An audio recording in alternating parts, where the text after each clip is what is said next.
জানালার কাঁচ, বোতল, গ্লাস, গাড়ি গ্লাস বা মোবাইলের স্ক্রিন সব কিছুতেই কাঁচ আছে। কিন্তু এই কাঁচ কি করে বানানো হয়?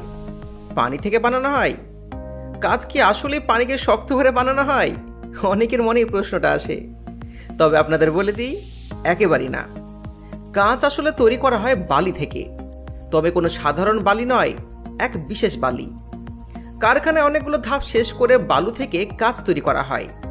আর কাঁচ তৈরি করার প্রসেসটা সব থেকে ইন্টারেস্টিং। আপনাদেরকে সম্পূর্ণ প্রসেস দেখাবো। শুধু এটাই নয়, সিনেমা শুটিং করার সময় যে কাঁচগুলো ভাঙা হয়, সেই কাঁচগুলো কিন্তু সাধারণ কোনো কাঁচ নয়। আসলে ওইগুলো সুগার গ্লাস।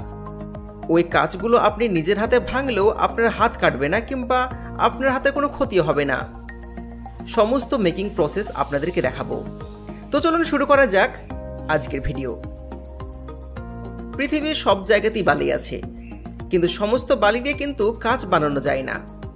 কারখানায় বিশেষভাবে বেছে নেওয়া হয় এমন বালি যে বালিতে লোহার পরিমাণ খুবই কম, কারণ লোহা থাকলে কাঁচ সবুজ বা বাদামি হয়ে যায়।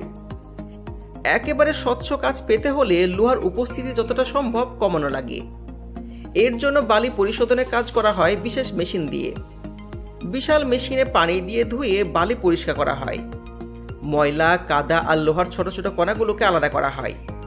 এরপর সে পরিষ্কার সিলিকা বালি হয় কাঁচের মূল উপাদান। এবার বালির সাথে মেশানো হয় আরও কিছু উপাদান। বালি গলাতে হলে তাপমাত্রা লাগে প্রায় 1700 ডিগ্রি সেলসিয়াস, যেটা অনেক ব্যয়বহুল আর সময় সাপেক্ষ। তাই কাঁচের কারখানায় ব্যবহার করা হয় বিশেষ ধরনের চুন, অর্থাৎ সোডা অ্যাসেস। এই চুন মেশানোর কারণে বালি 1200 ডিগ্রির মধ্যেই গলে যায়। সমস্ত উপাদান মেশানোর কাজ হয় অটোমেটিক মেশিনের মধ্যে। বিশাল বড় কন্টেনারের মধ্যে কাঁচা মালগুলোকে ঢালা হয়। মেশিন সঠিক অনুপাতে ওজন মেপে নেয়, তারপর ঘুরতে ঘুরতে একেবারে সমানভাবে মিশিয়ে দেয়। এরপর সেই মিশ্রণ চলে যায় ভাট্টিতে। ভাট্টি হলো এক ধরনের বিশাল চুলা, যেখানে সবসময় প্রচণ্ড তাপমাত্রায় জ্বলতে থাকে। চুলার ভেতরে তাপমাত্রা প্রায় 1500 থেকে 1600 ডিগ্রি সেলসিয়াস পর্যন্ত হয়ে থাকে। এই আগুনে ঢুকলে বালি ধীরে ধীরে গলে গিয়ে একবারে ঘন আঠালো হয়ে যায়, তরলের মতন হয়ে যায়। দেখতে যেন ঠিক আগ্নেয়গিরির লাভা। গলানোর ধাপটা কিন্তু অনেক সময় লাগে। এই পুরো প্রক্রিয়াটায় 24 ঘন্টা মতন সময় লাগে। এই চুলা মূলত বিশেষ ধরনের পাথর দিয়ে বানানো, যা এত তাপেও পাথরগুলো গলে যায় না। আর এই চুলা সবসময় চালু রাখতে হয়, কারণ একবার বন্ধ করলে আবার চালু করা ভীষণ ঝামেলা। তাই কাঁচের কারখানায় চুলা কখনো নেভানো হয় না। এবার আসে কাঁচকে আকার দেওয়ার ধাপ। এখানে আলাদা আলাদা টেকনোলজি ব্যবহার করা হয়।